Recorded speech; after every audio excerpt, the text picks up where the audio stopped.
What if a comedy with obvious flaws could still be genuinely worth rewatching over a decade later? Today, we're talking about Pitch Perfect and the uncomfortable reality that some imperfect films can still capture something real about how women connect with each other. Pitch Perfect disguises itself as a lightweight college comedy, but it's actually built on one of cinema's most reliable structures, the underdog sports movie. We have the struggling team, the rigid coach who needs to loosen up, the recruit with untapped talent, the rival group, and the championship finale. The difference is that instead of football or basketball, we're watching girls compete in a cappella, and instead of the typical romantic subplot saves the day ending, the real emotional core is about whether Becca Mitchell can finally care about something beyond herself. The film's genius move is making the music diegetic, meaning it's actually happening in the character's world in real time. These aren't random musical numbers where characters suddenly break into song about their feelings. The singing exists because these women are in competitive a cappella groups. This grounds the film in a reality that actually exists on college campuses, which is why the performances feel earned rather than theatrical. The mashups, the riff-offs, the auditions, they're all part of the world the film has established. But more importantly, the music tells the story we're too busy watching to notice. Early on,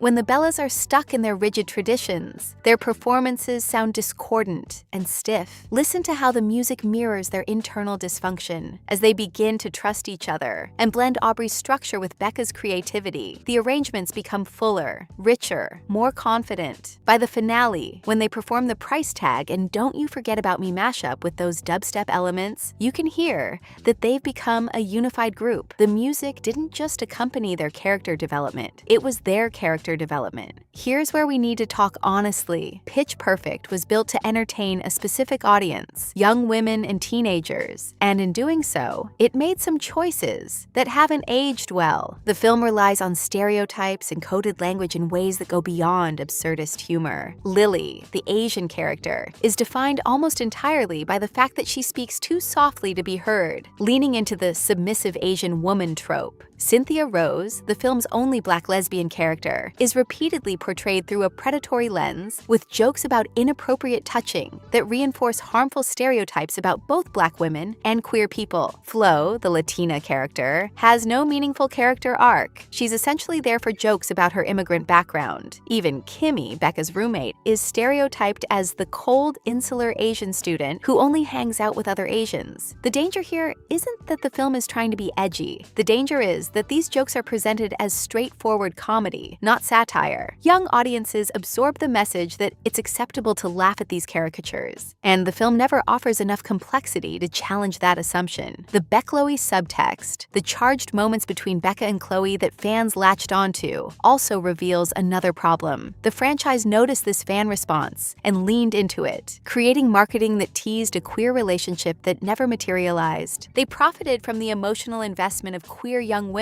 while ultimately offering them nothing but two straight characters in heterosexual relationships. And yet, Pitch Perfect refuses to disappear from our collective memory. Rewatching it now, you realize that the film does two things exceptionally well, and those things carry real weight. First, it creates genuine female solidarity. Becca starts as an insufferable protagonist, selfish, judgmental, convinced she's better than everyone around her. But the film doesn't let her stay that way. She has to reckon with the fact that she hurt people who cared about her. She has to admit she wants to be part of something. She has to learn that being part of a community doesn't mean losing yourself. It means contributing to something larger than your own cynicism. Second, the film passes the Bechdel test without even trying. The female characters talk to each other about their lives, their fears, their dreams. Chloe desperately wants Becca in the group not because Becca is special, but because Chloe sees something in her worth fighting for. They build something together. That emphasis on female friendship, on women choosing each other and showing up for each other, still resonates because it's so rare in mainstream film. The fact that this happens through a cappella competition somehow makes it feel more grounded and real than it would in a different context. Pitch Perfect remains watchable because it understands pacing, humor,